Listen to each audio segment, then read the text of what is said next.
Salud y saludos. Hoy contaré alguna historieta de viejo, pues ya estoy en una edad que así lo requiere. Y aquí hoy trataré de exponer la realidad de lo que sucede y de lo que me sucedió, por si a alguien le sirve de algo, aunque solo sea de entretenimiento. Para mí solo es eso, un entretenimiento mientras espero el fin de mis días. Y es que cuando una persona ya va entrando en años, ante los estímulos del presente aparecen los recuerdos del pasado. Sobre todo si has tenido una vida repleta de vivencias dignas de ser contadas. Y os aseguro que mi vida ha sido de todo menos aburrida. Comenzaré esta charla remontándome a los años 70, cuando yo era un joven estudiante. Y no es vanagloria decir que era un buen estudiante de medicina, pues para poder estudiar en esa universidad debías tener una puntuación muy alta en los exámenes de selección. Y esto solo es una gota del chorro de estudios y de conocimientos que adquirí a lo largo de esta vida y que en esta ocasión omitiré. Y esto lo tengo que decir para aquellos que apenas saben leer y escribir y además no entienden ni lo que se les dice, ni entienden lo que leen. Y sin embargo se atreven con todo. Y también lo digo para los eruditos, que saben tanto que saben a tocino rancio. Y por tanto se cierran a la verdad estando muy cómodos creyendo las mentiras.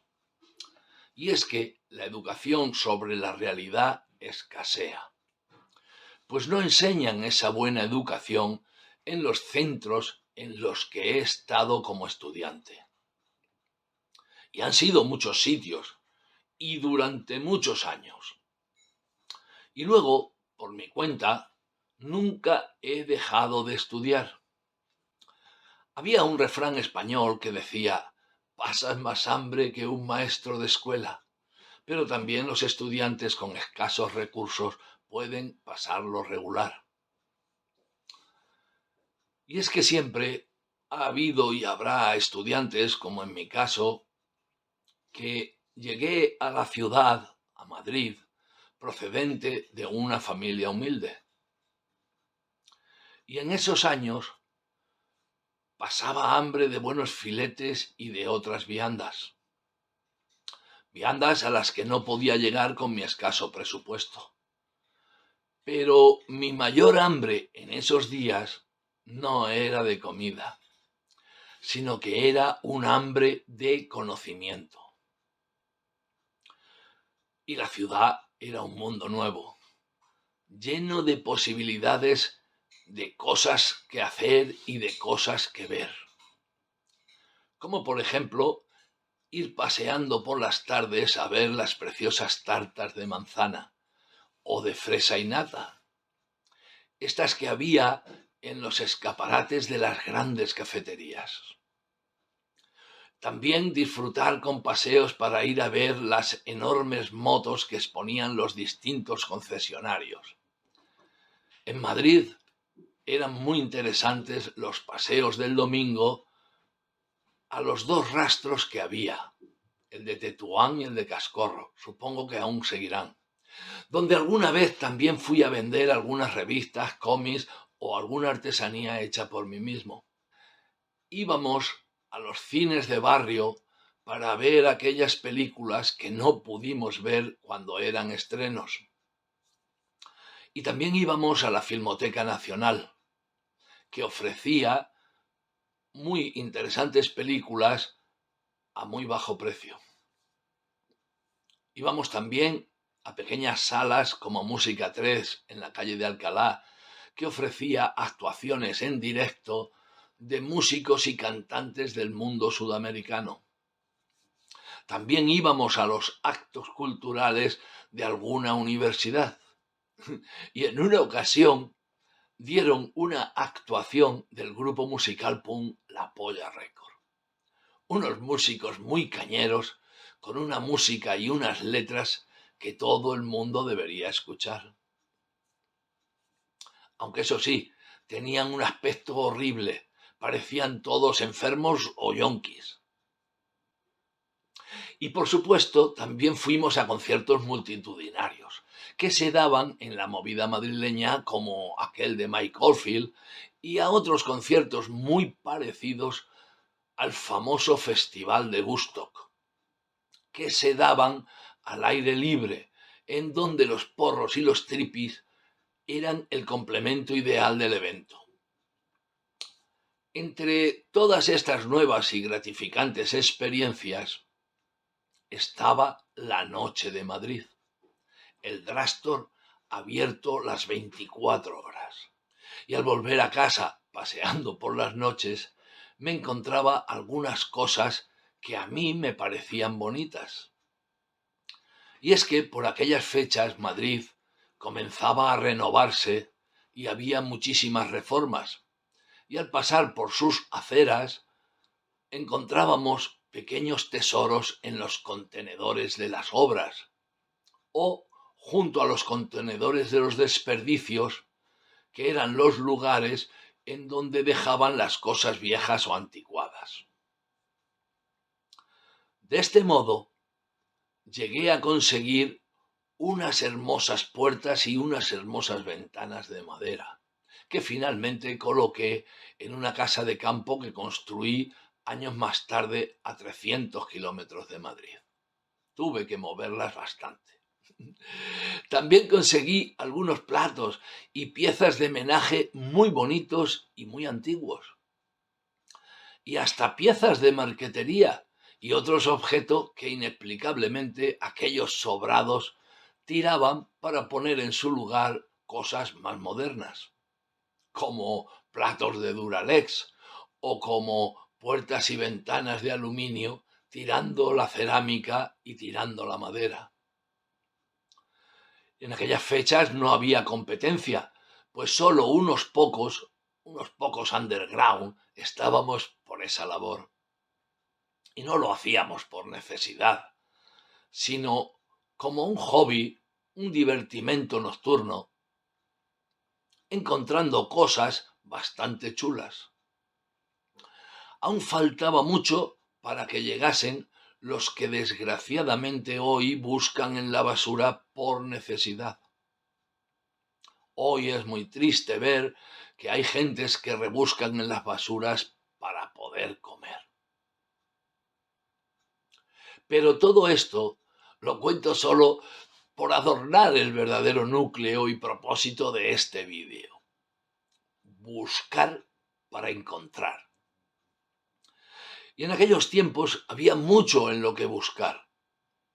Periódicos, cine, teatro, revistas de humor ya desaparecidas, libros o música.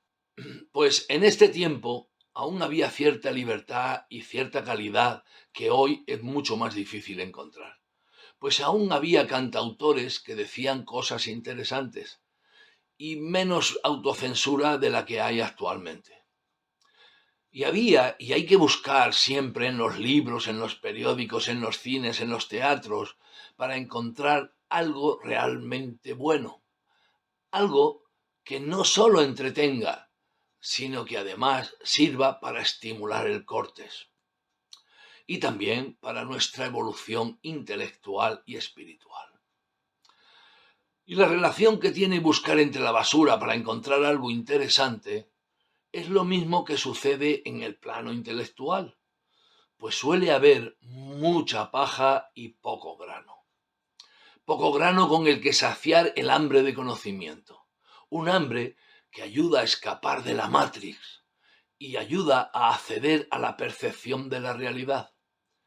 Y es que hay un conocimiento que no se aprende en las universidades por las que pasé, ni en los cursos de formación, ni en los oficios que aprendí. Y por eso, mi hambre de conocimiento era un hambre que nunca se veía saciada. Y que finalmente llegó a ser un hambre de conocimiento metafísico. Lo que me llevó a otros estudios no académicos, estudios de religión, de filosofía, chamanismo, brujería, meditación y todo tipo de disciplinas, de todas esas disciplinas que prometen ir descubriendo respuestas a las eternas preguntas metafísicas. ¿Quién soy? ¿De dónde vengo? ¿A dónde voy? Y yo añado, ¿en dónde estoy? Pues de los estudios académicos acabé muy empachado, pues estos no eran un buen alimento para el espíritu. Más bien, solo eran unos alimentos que engordaban demasiado la importancia personal. Y más según ibas pasando curso, y luego ya la traca final era conseguir el título, logrando así una importancia personal y social con obesidad mórbida, lo que es muy perjudicial y contrario al conocimiento de la realidad. Pues en esos centros se ejercen demasiado los músculos de la memoria y el culto a solo unos supuestos sabios, los supuestos sabios que promociona el sistema, ocultando a su vez a los verdaderos sabios que no gustan al sistema. El ejemplo más claro de esto son Tesla, Edison o Marconi. Todos estudiamos en los libros de texto la vida, obra, inventos de Edison o de Marconi, pero en ningún libro de texto se habla de Tesla o se hablaba de Tesla. Ni aun estudiando electricidad, solamente había una unidad que se llamaba Tesla y no sabíamos ni siquiera que era una persona. Sin embargo, Tesla es el verdadero genio de la época, al que estos otros robaban sus inventos. Y es que la historia de los científicos, de los más famosos, está llena de ladrones, como el famoso Albertito, del que se sospecha que plagió sus teorías de otros que las exponían en la oficina de patentes donde él trabajaba. O incluso las ideas de su esposa, de la que nada sabíamos y que al parecer era una científica bastante importante.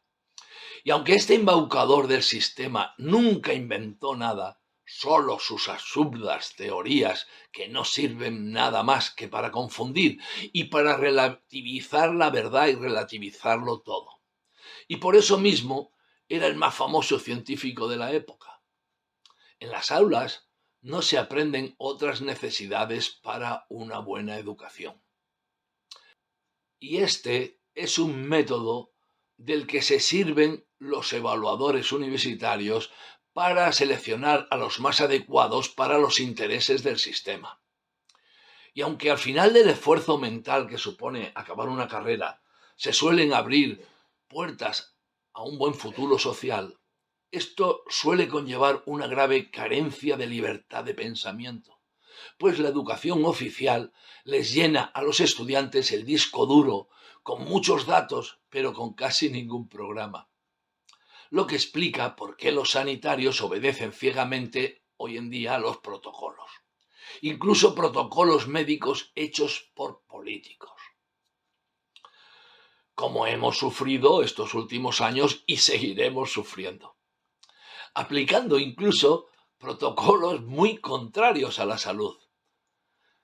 Yo amaba la medicina, pero en la facultad no hacían médicos, sino recetadores de pastillas. Y lo que más les interesaba de quienes realmente valían era ponerlos a investigar en laboratorios para crear más pastillas. En la facultad ya no salen aquellos médicos que igual te escayolaban un brazo o que te operaban de apendicitis. O simplemente te recomendaban unas friegas o dejar de comer demasiado tocino. Eso del médico de pueblo con su maletín, que era lo que yo buscaba, ya no lo enseñaban en las facultades. Pero más tarde, por mi cuenta, yo aprendí bastante solo a operar animales, a curarlos, y aprendí a curar a mi familia de las enfermedades curables. o atender yo solo el parto de mi segundo hijo, ya que en el primero no me dejaron asistir. Y en aquellos tiempos también quise ser docente, enseñar a los niños a resolver problemas, a razonar, a ver la verdad, a ver la realidad. Pero según la pedagoga de aquella escuela, que era la subdirectora de aquella escuela de magisterio, educar venía de duco ducare, conducir, como si los niños fueran ganado. Educar para estos profesores de maestros, educar era inculcar, adoctrinar. Por todo esto, hoy ningún paciente puede salir de la consulta sin su receta. Sin embargo, mi abuela vivió más de 80 años sin tomar una sola pastilla, y una ocasión que se rompió la clavícula, ella misma se la curó con un pellejo de vino. Luego, debe ser que esta inclinación por la medicina que yo sentía me viene de herencia.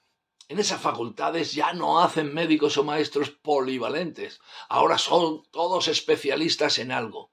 Y claro, el fruto de esa educación nos ha llevado a ver cómo los protocolos que vienen de arriba, de muy arriba, son aplicados contra la salud y contra la educación sin que estos titulados dejen de aplicarlos ni se rebelen.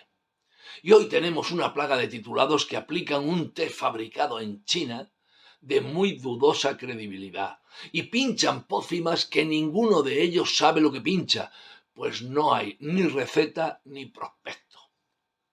Y tenemos una saga de docentes creando hordas de analfabetos técnicos, técnicas y técniques.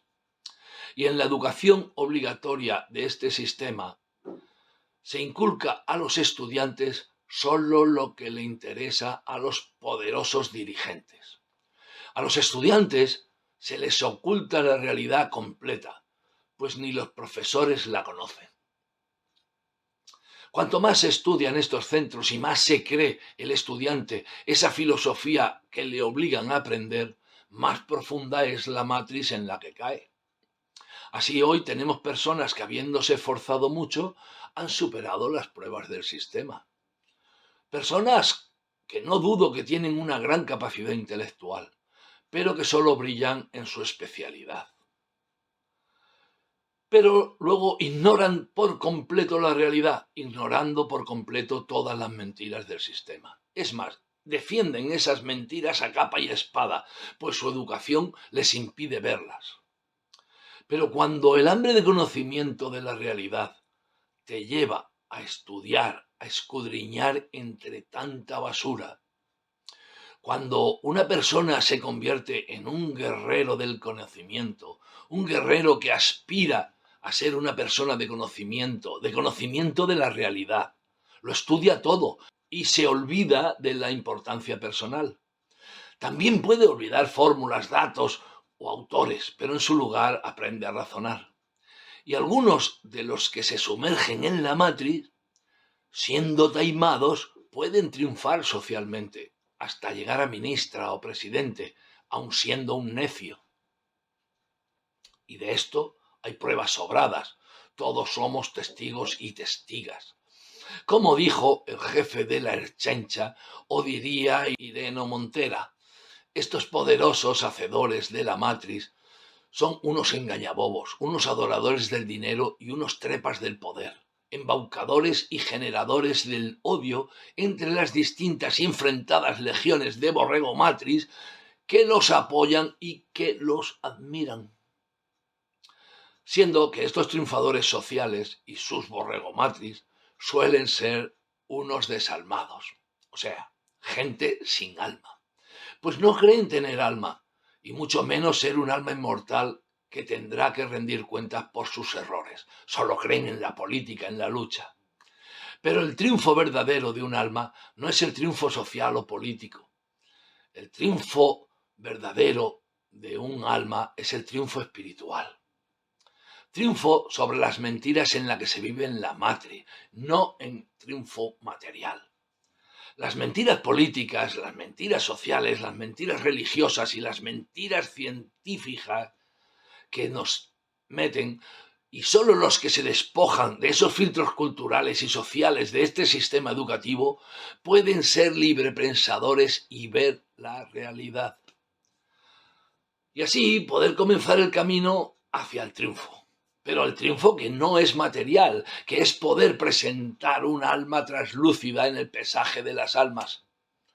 Y para lograrlo hay que ser religioso, pero no religioso como nos han obligado a ser con los estudios, con los libros de textos en la asignatura de religión, que nos enseñaron a adorar y a respetar instrumentos de tortura y cadáveres colgados sobre ellos.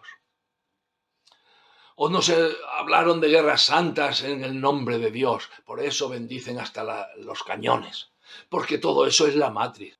Religión no significa adorar al hombre muerto, al hombre deificado, ni tampoco significa poner velas de colores o estudiar los chakras. No es, como dice la matriz, ir a las iglesias, a los templos o a las mezquitas para hacer los ritos sagrados. Y sobre todo, no es lo que hoy muchos creen, que se creen dioses ellos mismos, ignorando que el ser humano solo es comparable con un miserable átomo de Dios, el gran misterio. Y la religión es mucho más simple. La palabra religión viene de religare, que quiere decir unir, atar fuertemente. Y los únicos protagonistas de la religión son Dios y el alma. Por tanto, religión es simplemente la estrecha unión del alma con Dios, el gran misterio. Y para esto no hacen falta libros sagrados, escritos por el imperio y por los aprovechados. Ni hacen falta templos o lugares donde rezar, ni ritos, ni velas. Libros y ritos que a los fieles creyentes les bloquean la razón y a los más inteligentes los hacen descreídos, ateos. Aunque todos estos libros también hayan de ser estudiados y leídos previamente, pues para conocer la realidad también hay que conocer al enemigo del conocimiento. Sé que es muy difícil que sin haberse topado con el gran misterio en persona se pueda ser religioso verdaderamente, pues hay que andar un largo y duro camino para encontrarse con él. Pero si ese camino es honesto, se es religioso. Pero aún así, para quien analiza la creación, ya va viendo los atributos del gran misterio, y en el orden de su creación ya se ven las leyes. Pues la firma del Creador está en todo cuanto vemos. Es el código genético de cada forma de vida. Son las fórmulas químicas de los elementos o la esencia de cada material. Estructuras químicas y orgánicas que no pueden ser fruto de la casualidad, como nos dicen en la educación oficial, pues la casualidad solo crearía un caos. Siendo consciente de estas evidencias, se emprende el camino para toparse con el gran misterio, aun no siendo aún religioso. El camino del guerrero para llegar a ver la realidad completa es el camino correcto. Y así se puede llegar a ser una persona de conocimiento. Como ya nos dejó dicho don Juan Matus, otro sabio desconocido y muy tergiversado por el sistema. Y es por esto que el estudio de la materia, de la filosofía, el estudio de las religiones y el estudio de todo nos puede ayudar a conocer a Dios, el gran misterio. Y siendo un guerrero por la justicia, un guerrero por la verdad, un guerrero contra la mentira, un guerrero contra el mal, un guerrero por el bien, siendo consciente de que la muerte es ir a juicio. Por eso el guerrero por el conocimiento no la teme, sino que se prepara para ella.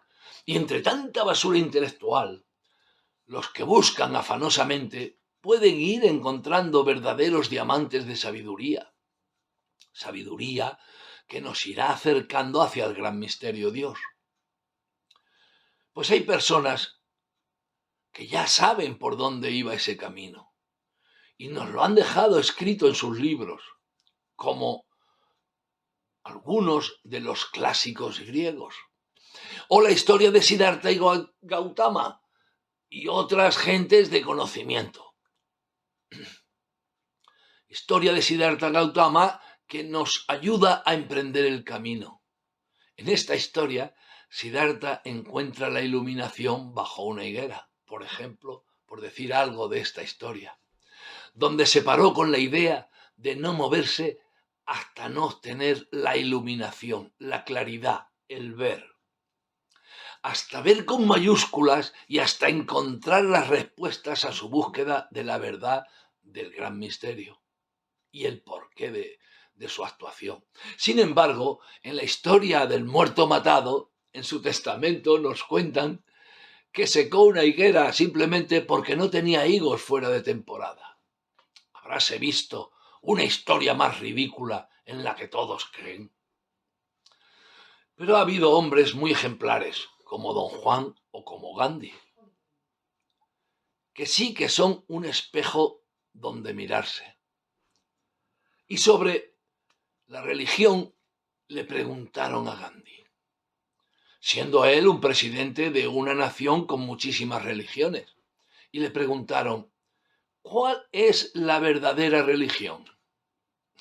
Y Mahatma Gandhi contestó que la verdadera religión es la verdad. Y la verdad hay que buscarla con hambre de conocimiento, en los libros, en las películas, en los periódicos y en otras personas, en todo. Y hay que buscar entre mucha basura, entre toda la basura de la matriz, cualquier manjar que satisfaga ese hambre de conocimiento. Siendo que cuando has leído cientos de libros, solo quedan unos muy pocos que merecen la pena ser conservados. Y no hablo de novelas o historias que las hay buenísimas a montones, pero que solo sirven para entretener, pues están repletos de mucha paja y poco grano. Yo me refiero a libros que ilustren en el sentido del principio y fin de nuestra existencia. Y buscar esto entre la basura intelectual, eso es ser religioso.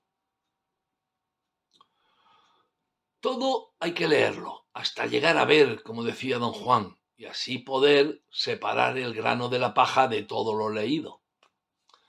Y aunque en general todo lo bueno acaba siendo engullido, prohibido, ocultado o censurado por la matriz, que solo promociona a los más aberrantes semisabios, el que busca la verdad afanosamente acaba recibiendo información sobre lo que busca, sí o sí, porque así actúa el gran misterio.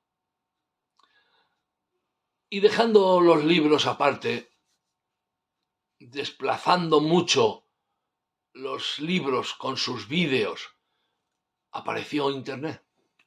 Mucha gente enseñando con magníficos tutoriales, eso sí. Y mucha gente exponiendo verdades antes ocultas a la sociedad. Pero como mi tema aquí es el conocimiento espiritual, puedo decir que al rebuscar en todos estos contenedores alimento espiritual, solo se encuentra alguna migaja. Pues hay muchos guerreros por la verdad hoy en día. Pues hay muchos luchadores por la verdad. Realmente es así. Pero solo luchan por la verdad sobre hechos mundanos y no sobre la verdad acerca de cuestiones espirituales. Y es que la auténtica religión, y así nos lo dijo Gandhi, es buscar la verdad en todo.